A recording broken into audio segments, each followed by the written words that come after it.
தமிழ்நாட்டில் உள்ள அனைத்து ரேஷன் கடைகளிலும் இந்த மாதம் முதல் கூடுதலாக கோதுமை வழங்கப்படும் என அமைச்சர் சக்கரபாணி தெரிவித்திருக்கிறார். திண்டுக்கல் மாவட்டம் ஒட்டன்சத்திரத்தில் நடைபெற்ற நிகழ்ச்சியில் பேசிய அவர் 15 நாட்களில் 17 லட்சம் பேருக்கு புதிதாக ரேஷன் அட்டைகள் வழங்கப்பட்டிருப்பதாக தெரிவித்தார். மேலும் 28,000 ரேஷன் கடைகளில் கண் கருவிழி பதிவு மூலம் குடும்ப அட்டைதாரர்களுக்கு பொருட்கள் விநியோகம் செய்யப்பட்டு வருவதாக கூறினார். இன்னைக்கு குடும்ப அட்டை வேணும், ரேஷன் கார்டு வேணும்னா 5 நாள்ல கொடுக்கணும்னு சொன்னோம்.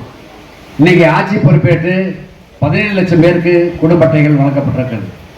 அதே மாதிரி இங்கே மலைப்பகுதியில் கைரேகை பதிய முடியலைன்னா கண் கருவிழி மூலமாக பொருளை பெறுவதற்கும் 28,000 ரேஷன் கடையிலே அந்த வசதியும் முதலமைச்சர்கள் ஏற்படுத்தி கொடுத்திருக்கிறார். ஒன்றிய அமைச்சரை பார்த்து கோதுமை எங்களுக்கு அதிகமாக, ஏன்னா 8,000 மெட்ரிக் டன் தான் மாதம் கொடுக்கிறார்கள், அதை 25,000 மெட்ரிக் டன்னாக தர வேண்டும் என்று கோரிக்கை வைத்தோம். இன்றைக்கு ஒன்றிய அரசு அதை 8,000 என்பதை 17,100 அளவு, அதாவது மெட்ரிக் டன் அளவிலே கோதுமை தருவதற்கு இன்னைக்கு ஒன்றிய அரசு அனுமதி தந்திருக்கிறது என்பதை இந்த நேரத்தில் தெரிந்து இந்த மாதம் முதல் அந்த கோதுமை வழங்க இருக்கிறோம். கூடுதலாக மக்களுக்கு கிடைக்க இருக்கிறது. அது மட்டுமில்லாமல் இன்னைக்கு பொதுமக்களுக்கு தேவையான அரிசி, பருப்பு, பாமாயில் போன்ற பொருட்கள், தரமான பொருட்களை வழங்குவதற்கு மாண்புமிகு முதலமைச்சர்கள் உத்தரவு வழங்கி அதையும் வழங்கி கொண்டிருக்கிறோம்.